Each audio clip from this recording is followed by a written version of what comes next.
Hi everyone. So welcome to lecture 61 of Indian polity GS2। ठीक है, थोड़ा change करा है so that we got few feedback, तो उस पर हमने थोड़ा काम करा है, right. So coming back to the content, last lecture में हमने इलेक्शंस के बारे में पूरा डिस्कस करा था। ठीक है, national party, state party, recognition, provisions, क्या क्या उनको बेनिफिट्स मिलते हैं पॉलिटिकल पार्टीज़ को if they are recognised by the ECI. At the same times, we also discussed a very important topic that was criminalization of politics. ठीक है, we also discussed few cases, जिसमें एक आपका ज़रूरी case था lily Thomas versus union of India case 2013, and another one was your association of democratic reform versus union of India case 2002. ठीक है, इसमें दोनों ही केसेस में सुप्रीम कोर्ट ने ये जजमेंट पास करा था कि भाई नंबर वन, जो भी इलेक्शन लड़ने आ रहा है वो अपना पूरा हिस्ट्री, उसके कितने एसेट हैं, कौन कौन डिपेंडेंट है, क्या उसकी एजुकेशन है, कितना क्रिमिनल केसेस है उसके against, everything needs to be disclose जब वो अपने नॉमिनेशन पेपर्स फाइल करने आता है। ठीक है, and the second judgment by the Supreme Court was कि अगर कोई भी, ठीक है, if any candidates gets punishment और कन्विक्शन ऑफ 2 years और ग्रेटर दैन 2 years, तो वो उस कन्विक्शन के बाद जब वो जेल से रिहा होगा उसके बाद वो 6 साल तक इलेक्शन में नॉमिनेशन नहीं फाइल कर सकता, ही विल बी डिबार्ड। ठीक है, सो ये कुछ हमने प्रोविजंस पढ़े थे, and at the last we also discuss कि both electoral reforms which are proposed by the ECI, जिसके अंदर हमने ये सजेस्ट करा था कि भाई आपका जो फर्स्ट पास द पोस्ट वाला है उसकी जगह you should use 2 ballot system. ठीक है, तो ये हमने डिस्कस करा था, and also we also discuss about the introduction of negative vote system. ठीक है, तो ये लास्ट हमने डिस्कस करा था, and today we'll be starting the new part of our Indian polity lecture 61, that will be your part 6 of the constitution which covers your states. पूरा जो आपका स्टेट है जिसमें आपका CM, स्टेट के काउंसिल ऑफ मिनिस्टर्स, गवर्नर, ठीक है, and जो आपका मेन एडवोकेट जनरल होता है स्टेट का, वो all these people will be are included under your part 6 of the constitution that primary resemble states. तो आज के लेक्चर में हम एग्जीक्यूटिव पार्ट से स्टार्ट करेंगे, that specifically mentions your governor and council of minister, that means your state council of ministers. ठीक है, सो आज के लेक्चर का जो कंटेंट है primary, it includes firstly governor, उसके definition, comparison of governor with the president and the constitutional articles which are associated with governor. ठीक है, also we'll also discuss about the Sarkariya Committee on Center and State Relation with respect to the Office of Governor. ठीक है, उसके बारे में proper discuss करेंगे। Then will also cover the very important state legislative council. ठीक है, legislative assembly हम next lecture में डिस्कस करेंगे। आज के लेक्चर में हम स्टेट लेजिस्लेटिव काउंसिल के बारे में पूरा समझेंगे। कुछ स्टेट्स में बाई कैमरल रहता है, जिसके अंदर आपके लेजिस्लेटिव असेंबली और लेजिस्लेटिव काउंसिल भी होता है, जैसे आपके बड़े बड़े स्टेट्स हो गए यूपी, महाराष्ट्र वाले। ठीक है, तो उसके अंदर MLC या मतलब लेजिस्लेटिव काउंसिल यूज़ होता है, बट बाकी जो स्टेट्स हैं मेजॉरिटी, वो सब अभी भी वो सिर्फ लेजिस्लेटिव असेंबली फॉलो करते हैं।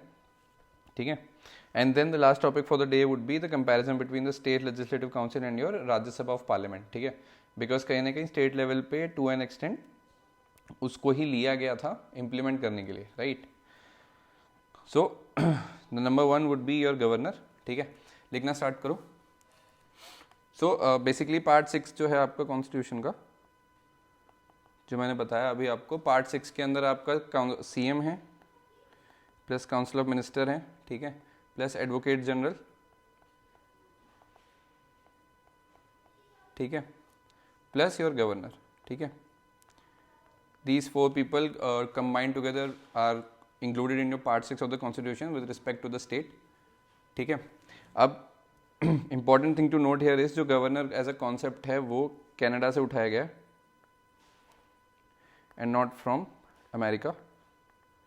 Y is this so? Because America के अंदर जो रहता है स्टेट लेवल पे, वो लोग जो गवर्नर बनता है या जो उस पोस्ट को संभालता है, दोज पीपल आर इलेक्टेड। ठीक है, बट इंडिया के केस में गवर्नर जो है वो अपॉइंट करा जाता है प्रेसिडेंट से, तो कोई अलग से इलेक्शन नहीं होता है, and the same principle was followed in Canada also. Hence we मतलब कॉपी नहीं बोलेंगे, बट हाँ we took the inspiration from the Canada कि बॉस ठीक है, यहाँ पे स्टेट को जो हेड करता है, द स्टेट हेड ऑफ मतलब ऑफ दैट कंट्री, मतलब not the country but different जो स्टेट्स हैं, उस स्टेट का जो हेड है, ये हेयर स्टेट आई मीन्स जैसे हमारा यूपी, बिहार, ठीक है, तो उसका जो हेड रहेगा वो हमेशा गवर्नर रहेगा। और ये प्रिंसिपल हमने कनाडा से एस्पायर करके बनाया है, और हमारे देश के अंदर जो भी गवर्नर होता है उस पर कभी भी उसके लिए इलेक्शन नहीं होते. Simply the president appoints the person as a governor, और गवर्नर का काम होता है to act as a bridge between a centre and state. ठीक है. सो अभी गवर्नर के अंदर हम कुछ चीज़ें डिस्कस करेंगे. ठीक है. तो first of all, constitutional head of the state, it is the governor is appointed by the president. ठीक है. अब लिखना स्टार्ट करो. Firstly write down the definition of governor. Governor of the state is the constitutional head of the state appointed by the president for 5 years and hold the office during the pleasure of the president. ठीक है. तो इसका जो norm है governor का, that is the person should be greater then 35 of years and should be the citizen of India. ठीक है. If these two criteria are fulfilled, then that person is eligible to become the governor. ठीक है. Next you write, under the Indian Constitution, position of governor is far more secured with respect to Council of Ministers, that is your state's Council of Ministers, as compared to the position of president. ठीक है. Indian constitution में ये Indian constitution के basis पे governor की position ज़्यादा safe इसलिए because there are multiple articles supporting और clearly mentioning the roles and responsibilities of president, not president but the governor. But president के केस के अंदर इतनी रोल्स एंड रिस्पॉन्सिबिलिटी स्पेसिफिकली नहीं कही गई है या नहीं लिखी गई हैं, और वहाँ पे जो एम्बिग्यूटी है डिस्क्रिशनरी पावर्स का, वो हमेशा कहीं ना कहीं क्वेश्चनेबल हो सकता है. ठीक है. गवर्नर के केस में काफ़ी ज़्यादा चीज़ें क्लियरली लिखी गई हैं. In fact the discretionary powers that the governor holds, that is also very much clear. ठीक है. तो वहाँ पे ज़्यादा कॉन्फ्लिक्ट नहीं आता है. ठीक है. Next you write, governor plays a dual role for being the head of the state and acting as a link between the centre and state. ठीक है. आपका गवर्नर जो एक्टिंग एज अ, ये वाला जो पॉइंट लिखा है मैंने, इसका फंडा यही है कि कई स्टेट बिल्स हैं जो गवर्नर के पास अप्रूवल के लिए जाते हैं. ऑब्वियसली अगर स्टेट असेंबली ने पास करा है तो गवर्नर का अप्रूवल ज़रूरी है to make sure that bill becomes an act. But sometimes वो बिल प्रेसिडेंट को भी फॉरवर्ड कर देते हैं गवर्नर फॉर फर्दर कंसिडरेशन. ठीक है. एट द सेम टाइम अगर किसी भी स्टेट में एडमिनिस्ट्रेटिव वर्क अच्छा नहीं हो रहा है, या वहाँ पे लॉ एंड ऑर्डर नहीं मेंटेन हो रहा है, या वहाँ पे डेमोक्रेसी या फंडामेंटल राइट्स मेंटेन नहीं हो रहा है, तो गवर्नर अपनी रिपोर्ट में प्रेसिडेंट और पार्लियामेंट पीएम को प्रॉपर्ली बता सकते हैं कि बॉस इस स्टेट में ये चीज़ें लैक हो रही हैं, तो हमें कुछ एक्शन लेने की ज़रूरत है. ठीक है.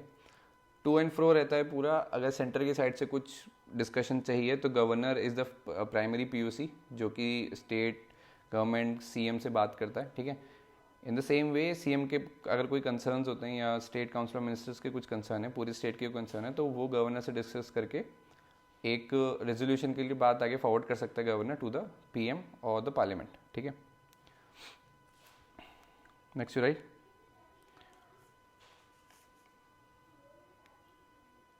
President largely carries the influence but not much power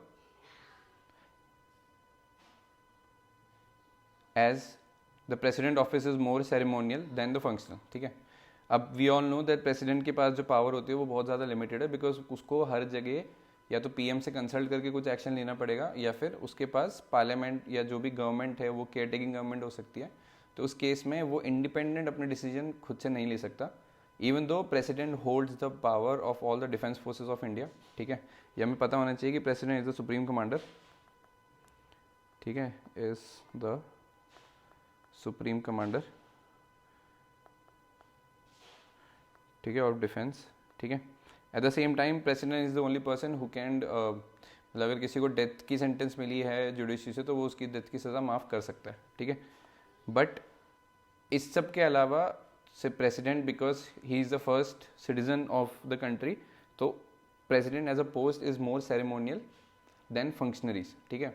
उसके ज़्यादा फंक्शन नहीं होते प्रेसिडेंट के, but same case flips when we talk about the governor. Governor के काफ़ी ज़्यादा पावर्स हैं जो कि डिस्क्रिशनरी भी हैं और वेरी वेल कन्विंस्ड भी है कॉन्स्टिट्यूशन के अंदर. ठीक है.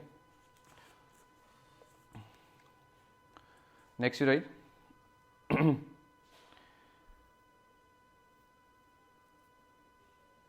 Constitution of India has specifically acknowledged the discretionary power of governor, which is missing in the case of president.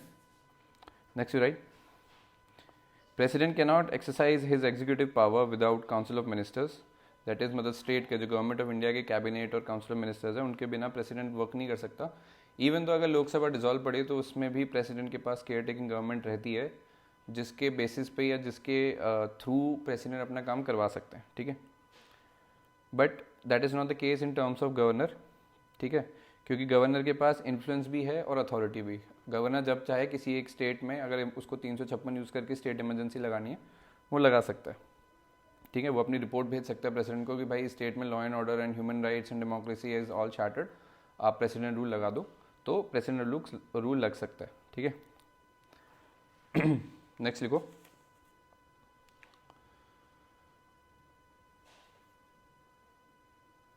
President can not exercise his executive powers without council of ministers, ठीक है।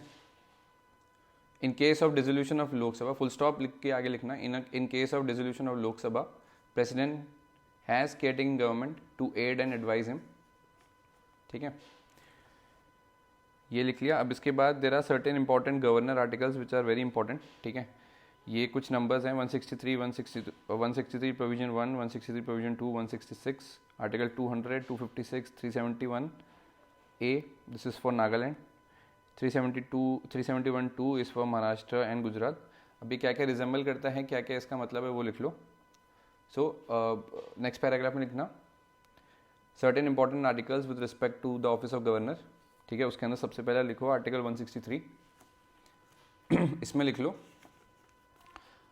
Article 163 Provision 1 explicitly states that the governor got discretionary power and governor has to act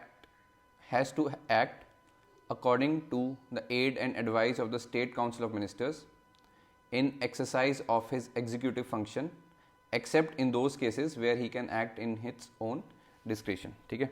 तो 163 का फंडा ये है कि boss जहाँ पे ये क्लियर कट लिखा हुआ है कि governor will act according to the state council of ministers, तो वहाँ पे उनको उन्हीं के हिसाब से काम करना है। बिल अगर आया है तो वो पास कर सकते हैं, जो भी कॉन्स्टिट्यूशन में लिखा है कि भाई आप पास कर सकते हो, होल्ड कर सकते हो, प्रेसिडेंट को दे सकते हो, all those things can be done. But जहाँ पे डिस्क्रिशनरी पावर्स हैं वहाँ पे governor even if he has to go against the state council of minister तो वो जाके अपना एक्शन दे सकते हैं, ठीक है। This is all written in article 163 provision 1, ठीक है। नेक्स्ट लिखो, Governor of a state can exercise his executive power even in the absence of his state council of ministers. Thus, we can see the position of governor is far more secured than president. Because अगर president के पास Lok Sabha dissolve हो गई है तो उसको कोई ना कोई चाहिए रहता है as a caretaking government या फिर council of ministers रहें, so that the president can do its functions, right? दूसरा आर्टिकल लिखो, आर्टिकल 163(2). इसमें लिखा गया है if any question arises whether a particular power of governor belongs to his discretionary power और नॉट, then his decision will be final, ठीक है। अगर कोई भी ऐसा कॉन्फ्लिक्ट राइज होता है जहाँ पे काउंसिल ऑफ मिनिस्टर कहता है कि भाई ये गवर्नर के पावर के अंदर नहीं है या फिर गवर्नर ऐसा नहीं कर सकते, बट 163(2) में ये लिखा गया है कि अगर कुछ भी एनी क्वेरी क्वेश्चन या कोई भी ऐसा क्वेश्चन कहीं से रेज होता है, ठीक है, कि भाई ये जो गवर्नर ने पावर इस्तेमाल करी ये उसके हक में था या उसके पास राइट था या नहीं था, and if it gets confirm कि हाँ भाई वो डिस्क्रिशनरी पावर है, ठीक है, तो गवर्नर का ही डिसीजन फाइनल माना जाएगा, ठीक है। ऐसा नहीं है कि आप उसको लेके कोर्ट में चले जाओगे या उस पर जुडिशियल रिव्यू लगा दोगे, this is not possible. So this is mention under your article 163(2), ठीक है। नेक्स्ट लिखो article 166(3), governor shell make rules for more convenient transaction of business of the state government and for the allocation of work among the ministers as per its own discretion, ठीक है। देखो कामकाज बटोरना, कामकाज distribute करना different ministers में, among the ministers and different ministries में, ठीक है। पोर्टफोलियो भले सीएम असाइन करते हो, बट किसका कहाँ कितना काम हो रहा है, क्या रिपोर्ट है, गवर्नर चाहे तो किसी से भी मांग सकता है, ठीक है। He needs to make sure कि जो स्टेट की गवर्नमेंट फंक्शनरीज हैं वो सही से काम करें, जो बिजनेस है प्राइमरी वो सारी चीज़ें स्टेट का प्रॉपर्ली चलता रहे। Here the business I mean कि भाई लॉ एंड ऑर्डर चल रहा है नहीं चल रहा, ट्रेड कॉमर्स फुलफिल हो रहा है कि नहीं, economically the sustainability is there और नॉट, ठीक है, people are getting the benefits of the state policy, state scheme और and as well as central scheme. तो ये सारी चीज़ें गवर्नर देख सकता है, और गवर्नर चाहे तो किसी भी मिनिस्ट्री से कोई सी भी रिपोर्ट वगैरह मांग सकता है टू ओवरव्यू। ठीक है, नेक्स्ट आर्टिकल लिखो, article 200। Now this is very important because in this case अगर कोई भी बिल गवर्नर के पास जाता है अंडर आर्टिकल 200, गवर्नर चाहे तो वो सेम बिल वो कंसिडरेशन के लिए प्रेसिडेंट को भी भेज सकता है। ठीक है, सो इसमें लिख दो, under article 200 governor of a state can reserve any bill passed by the state legislature including a money bill for the consideration to the president। ठीक है, नेक्स्ट आर्टिकल लिखो, आर्टिकल 356 वेरी इंपॉर्टेंट, हमने इमरजेंसी के time भी पढ़ा था properly. Article 356 stands, ठीक है, under article 356 governor can invite president to take over the administration of the state on the ground that the constitutional machinery of that state has fallen। ठीक है, इसमें next लिखो, under article 356 में ही, that under this convention governor sends a fortnightly report to the president about the affair of the state where the report is created by the governor's discretion। ठीक है, हर fortnightly governor state में कैसा क्या काम चल रहा है उसके लिए एक फोर्टनाइटली रिपोर्ट भेजता है प्रेसिडेंट को, और उस रिपोर्ट में जो भी लिखा जाता है बनाया जाता है वो गवर्नर की डिस्क्रिशन पे रहता है। ठीक है, अगर गवर्नर चाहे तो हाँ फॉल्स क्लेम के बेसिस पे भी प्रेसिडेंट को ये हाईलाइट कर सकता है कि बॉस मैं जिस स्टेट का गवर्नर हूँ वहाँ पे फंक्शनरीज बंद हो चुकी हैं, आप आर्टिकल 356 यूज़ करके प्रेसिडेंट रूल लगा दो। ठीक है, this can also be done, but अभी तक हुआ नहीं है, but yes this is very much possible. ठीक है, नाउ सम इम्पॉर्टेंट आर्टिकल्स, ठीक है, स्टेट की सिक्योरिटी से रिलेटेड है, राइट। तो number 1 is your article 371A that is specific to your Nagaland. इसके अंदर लिखो, governor of Nagaland has special responsibility to maintain law and order in Nagaland as long as the insurgency by the Naga rebels exist in that state। ठीक है, so obviously we have a conflict with जैसे आपका Naxalites हैं, नक्सलिज्म्स हैं, ऐसे ही we have certain militants group जिनके संग अभी हमारा पीस एग्रीमेंट प्रॉपरली फुलफिल नहीं हुआ है, राइट। सो उस केस के अंदर it's the responsibility of the governor, ठीक है, to maintain the law and order, कि बॉस आप सेंट्रल जो स्टेट की गवर्नमेंट है उस पर डिपेंडेंट ना रह के आप अपने हिसाब से लॉ एंड ऑर्डर देखो, जब तक वहाँ पे उस नागालैंड स्टेट में इंसर्जेंसी है, ठीक है, rebels are there, then the law and order responsibility lies with the governor only. ठीक है, this is clearly mention under article 371A for Nagaland. ठीक है, second article is your 371(2) which is specific to your Maharashtra and Gujarat. अब Maharashtra and Gujarat के अंदर there are few areas, ठीक है। So if I say Maharashtra में you have Vidarbha and Marathwada,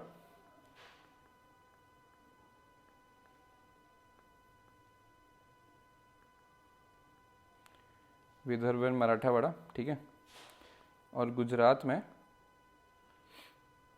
Kutch and Saurashtra, Kutch and Saurashtra. ठीक है, तो ये लिख लेना, ठीक है। इसके अंदर लिख दो, governor of Maharashtra and Gujarat can be given the special responsibility by the president of India to establish developmental boards for the region of Vidarbha, Marathwada, Kutch and Saurashtra. ठीक है, तो ये आपका अंडर आर्टिकल 371 उसमें प्रॉपरली मेंशन करा गया, ठीक है, कि ये स्पेशल रिस्पॉन्सिबिलिटी है on the shoulders of governor of Maharashtra and Gujarat, कि डेवलपमेंटल बोर्ड स्टैब्लिश करके वहाँ का जो डेवलपमेंट है उसको ओवरव्यू करने की रिस्पॉन्सिबिलिटी उनके साथ है। ठीक है, so let me just take a moment and okay okay, next is your next लिखो, ठीक है, इसी के अंदर गवर्नर ही लिख रहे हैं अभी। Since governor holds office during the pleasure of the president, he is not expected to practice his discretionary powers or special responsibility as I'll repeat, he is not expected to practice his discretionary power or special responsibility in his individual capacity, and he is supposed to consult the center or the central government while exercising his discretionary powers. Next line में लिखो, otherwise he can be removed by the president। ठीक है, सो ये आपका थोड़ा brief था about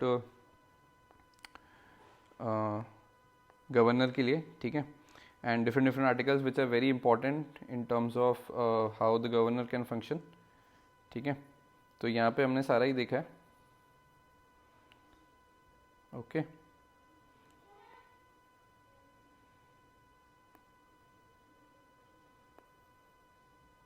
just a minute, okay.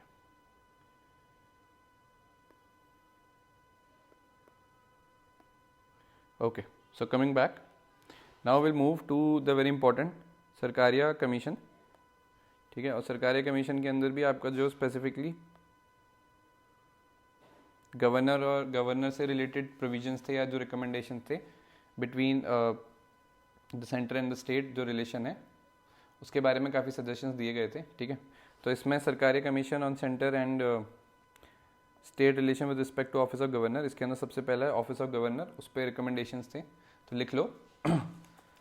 Sarkaria committee report on centre state relation stated that it can be streamlined by preventing the misuse of some offices over the states, particularly that of the governor, ठीक है।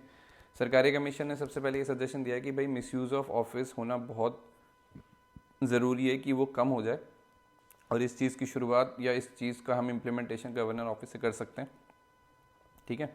And in this term दे सरकारी commission gave multiple recommendations, ठीक है। तो वो recommendations हम सीधा सीधा बोलेंगे, वैसे ज़्यादा टफ नहीं है बट आप लोग लिख सकते हो, ठीक है। So a, president shall consult the CM of the state before appointing the governor, ठीक है। प्रेसिडेंट जिस भी स्टेट के गवर्नर को अपॉइंट कर रहा है, he should consult with the CM of that state कि बॉस हम इस XYZ पर्सन को आपके स्टेट का गवर्नर बना रहे हैं। This was the very first recommendation, ठीक है। Second recommendation was a person belonging to a political party which is in power at center shall not be appointed as a governor of state which is ruled by the opposition party. That means अगर centre में आज BJP है और state है let's say INC ruled, Congress ruled, तो it was recommended कि boss आप जिस बंदे को गवर्नर बना के भेज रहे हो वो रूलिंग पार्टी एट सेंटर का बंदा नहीं होना चाहिए। That means that person should not be a member of BJP, ठीक है। ये सेकेंड रिकमेंडेशन थी। Third recommendation was governor must be eminent person from a certain walk of life. Eminent person means a person who has been renowned in his own field, मतलब literature हो सकता है, science हो सकता है, let's say sports हो सकता है, that person can be involve, और that person can be elected और सिलेक्टेड, नॉट इलेक्टेड। उस बंदे को सिलेक्ट आप कर सकते हो as a governor of that state जिसने लाइफ में कुछ ना कुछ अचीव करा है, who has got the recommendation, who has got the appreciation by different organisation, state, ठीक है। So that person should be made the governor of any state and this was recommended by the Sarkaria commission, ठीक है। चौथा लिखो recommendation,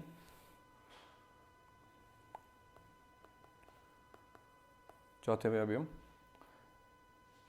a person who has been politically active at national level shall not be appointed as a governor.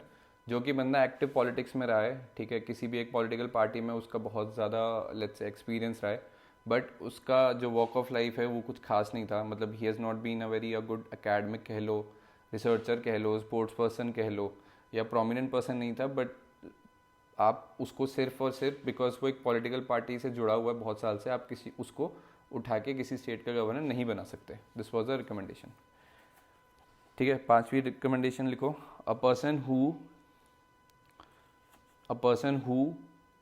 was ever politically active at national level shall not be appointed governor of that state, ठीक है। उस state में अगर कोई भी political active बंदा है, ठीक है, तो उसी बंदे को आप उठा के उसी के स्टेट का गवर्नर नहीं बना सकते। This was the another recommendation, ठीक है।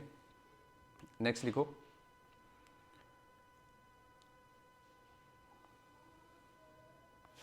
F, Governor should be allowed to work normally for full 5 years term so that he can act in a neutral manner. We all know the tenure is for 5 years, but वो tenure क्या है वो extend भी हो सकता है और कम साल में भी ख़त्म हो सकता है, because post of a governor is very much dependent on the mood of the president. अगर president बोलते हैं कि भाई तुम काम अच्छा नहीं कर रहे 1 साल के अंदर ही, तो तुमको हटा दिया जाएगा। तो this was the recommendation by the Sarkaria commission की बॉस 5 साल तो गवर्नर को काम करना ही चाहिए, so that the governor can act in a neutral manner, और जो उससे एक्सपेक्टेशन है काम के प्रति वो फुलफिल कर सके। ठीक है. Next you write G. Sixth recommendation. When governor invites the president to take over the administration of the state, then he should clearly mention on what ground he came to the conclusion that the state machinery cannot run according to the provisions of constitution. ठीक है, ये आपका specific है जो president rule लगाते हैं. ठीक है, तो ऑब्वियसली प्रेसिडेंट रूल में जो फोर्टनाइटली रिपोर्ट जाती है गवर्नर की साइड से प्रेसिडेंट को, उसके अंदर लेजिट रीज़न होना चाहिए कि boss these are the reasons, these are the failures at constitution level in the state, जिसकी वजह से मैं ये रिकमेंड कर रहा हूँ कि आप आर्टिकल 356 का यूज़ करके प्रेसिडेंट रूल लगाओ. ठीक है, अगर ऐसा कोई कॉन्क्रीट एविडेंस नहीं है या ऐसी कोई कॉन्क्रीट चीज़ नहीं है and purely for the purpose of political rivalry, आप मुंह उठा के प्रेसिडेंट रूल नहीं लगा सकते. This was the suggestion in Sarkaria commission. ठीक है, एच लिखो. Governor should not come to his subjective conclusion on the question of majority enjoyed by the council of ministers. ठीक है, देखो गवर्नर उठ के किसी दिन मुंह उठा के ऐसे नहीं बोल सकता कि बॉस सीएम के पास तो सपोर्ट ही नहीं है, या जो पॉलिटिकल पार्टी पावर में है जिसका कैंडिडेट सीएम बना हुआ है, तो ऐसा नहीं है कि गवर्नर ने बोला कि भाई तुम्हारे पास तो वही नहीं है, सपोर्ट ही नहीं है, तो तुम्हारी पूरी मैं कैबिनेट को या काउंसिल मिनिस्टर को सस्पेंड कर रहा हूँ and will have new election. This is not the way.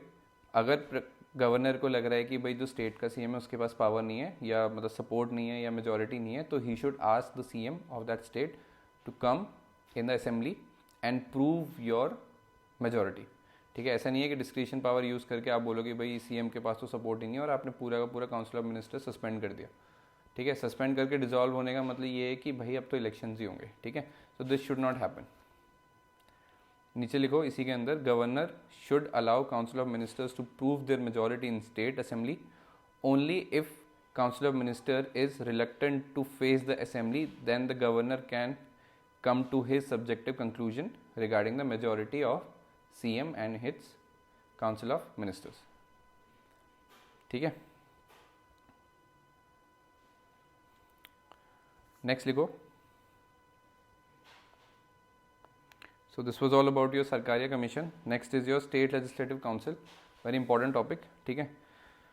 So basically idea is State Legislative Council जो है आपका वो that is mentioned under your Article 169, और किसी भी स्टेट का जो स्टेट लेजिस्लेटिव काउंसिल है उसका अप्रूवल और रिजेक्शन पार्लियामेंट के पास रहता है थ्रू आर्टिकल 169. ठीक है, किसी एक स्टेट की लेजिस्लेटिव असेंबली बिल पास करती है विद स्पेशल मेजॉरिटी कि भाई ठीक है हमें अब लेजिस्लेटिव काउंसिल भी चाहिए, और वो बिल जब तक पार्लियामेंट से पास नहीं होता तब तक आप उस स्टेट के अंदर वो लेजिस्लेटिव काउंसिल नहीं रख सकते और आपके पास सिर्फ एक लेजिस्लेटिव असेंबली ही रहेगी. ठीक है, so this power with parliament is mention under article 169.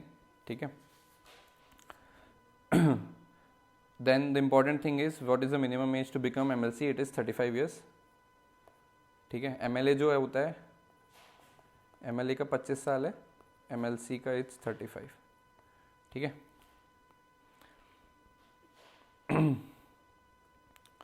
Next point is जो स्ट्रेंथ ऑफ एन एमएलसी है वो 1/3 of the total strength of the legislative assembly से बियॉन्ड नहीं जा सकती. ठीक है, अगर जैसे स्टेट असेंबली में 300 हैं बंदे, ठीक है, तो आपके उस स्टेट के लेजिस्लेटिव काउंसिल में 100 से ज़्यादा बंदे नहीं हो सकते. Right, at the same time minimum 40 होने चाहिए, 40 से नीचे नहीं हो सकते. ठीक है, so the bracket is it should be greater than equals to 40 and should be less than equals to 1/3 of legislative assembly. ठीक है, तो ये कुछ कंडीशंस हैं. अब इसके बारे में थोड़ा लिख लो.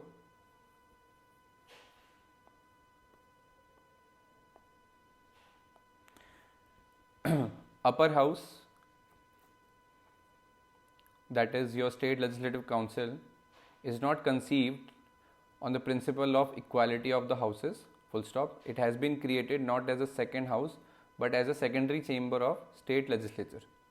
Next you write, the very existence of legislative council depends upon the will of the legislative assembly. ठीक है, next you write, under article 169 parliament creates or abolishes the state legislative council. ठीक है, next you right, the legislative council of state legislative cannot effectively accepted or reject any bill when it was passed by the lower house, that is your state legislative assembly, by the virtue of its own legislative power. ठीक है, तो अगर कोई भी bill legislative assembly से पास होके जा रहा है लेजिस्लेटिव काउंसिल में, तो लेजिस्लेटिव काउंसिल के पास कुछ खास पावर नहीं है कि वो उसको टरका दे या बिल को रिजेक्ट कर दे, होल्ड कर ले, लाइफ लॉन्ग के लिए होल्ड कर ले, या रिजेक्ट कर दे, या बोले कि भाई हम अप्रूव नहीं करेंगे. ज़्यादा से ज़्यादा 1 महीना 14 दिन है, उसके बाद जो भी अगर लेजिस्लेटिव असेंबली चाहेगी वही उस बिल में होके थ्रू हो जाएगा, whether the legislative council is in acceptance और इन रिजेक्शन. ठीक है, वो फिर वो गवर्नर के पास चला जाएगा अप्रूवल के लिए. नेक्स्ट लिखो, aim of having a legislative council is to give suggestions on और inputs which are not binding. ठीक है, क्योंकि आइडियली जो लेजिस्लेटिव काउंसिल है उसमें वो बंदे इलेक्ट होके या नॉमिनेट होके जाते हैं जो कि अलग अलग फील्ड से आए हैं, तो वो अलग अलग फील्ड्स पे अपनी तरफ से भी मतलब प्राइवेट बिल सबमिट कर सकते हैं, या जो रूलिंग गवर्नमेंट का बंदा रहेगा एमपी, वो अपनी साइड से एक नया बिल निकाल सकता है कि भाई ठीक है ये मेरा पॉइंट ऑफ व्यू है, ये these are the things we should work upon. So all these things are covered, but only जो ओपिनियन है वो मांगा जाता है या वो ओपिनियन दिया जाता है लेजिस्लेटिव काउंसिल से. उसको मानना ना मानना या मेन पावर जो है वो लेजिस्लेटिव असेंबली के पास ही रहती है. ठीक है, now the minimum age to become an MLC is 35 years and of that MLA is 25. ठीक है,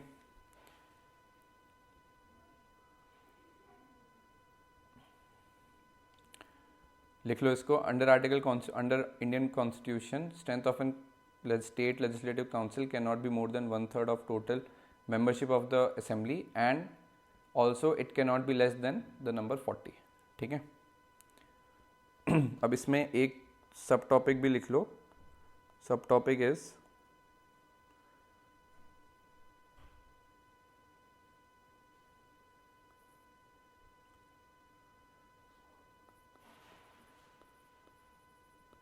comparison between state legislative council and Rajya Sabha of parliament. है ना, वैसे राज्य सभा लिख रहा हूँ तो पार्लियामेंट लिखने की ज़रूरत नहीं है. ठीक है,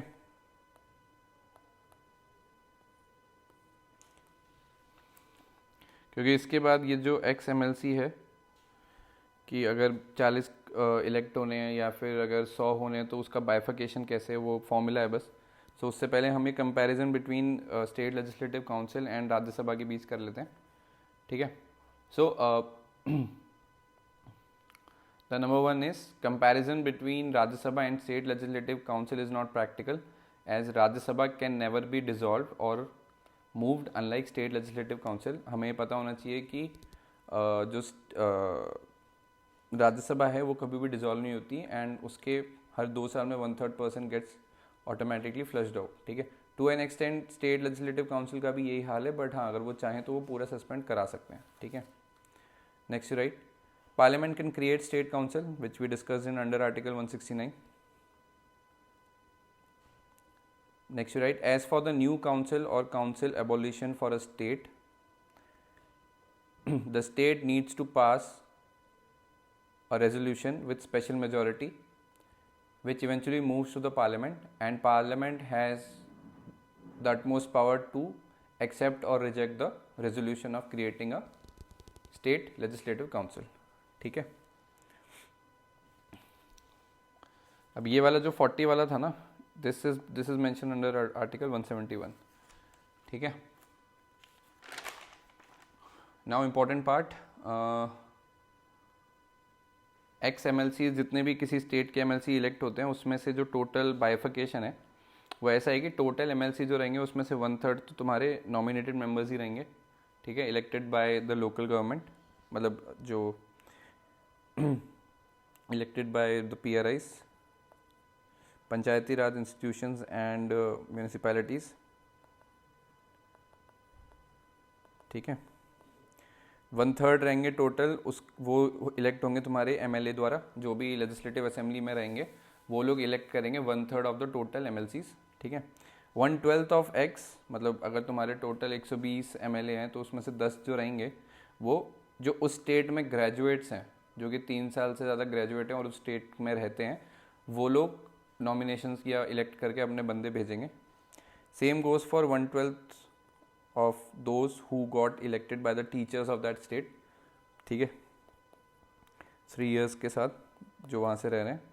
and the remaining members are your nominated members, जिसको गवर्नर सजेस्ट करता है. Nominated members are those people जो मतलब भी बहुत ही ज़्यादा रिनाउंड है, जैसे कैलाश सत्यार्थी हो गए, सचिन तेंदुलकर, मैरी कॉम. वो MLC बन सकते हैं किसी भी स्टेट के एज अ नॉमिनेटेड मेंबर. ठीक है, सो ये एक छोटा सा फॉर्मूला है, this can be very much included.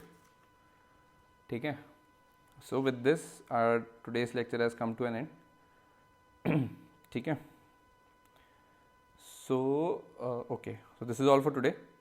Next lecture में हम जो स्टार्ट करेंगे that will be your next lecture 61. ठीक है, आज हमने लेजिस्लेटिव काउंसिल कंप्लीट करा है, तो नेक्स्ट लेक्चर में विल क्लोज लेजिस्लेटिव असेंबली. ठीक है, types of bills in legislative assembly और कैसे क्या फ्लो रहता है पूरा वो डिस्कस करेंगे. And the very important topic that is your political defection and anti defection laws क्या होते हैं, क्या सिग्निफिकेंस है, क्या क्राइटेरिया है, all these things will discuss in the next lecture.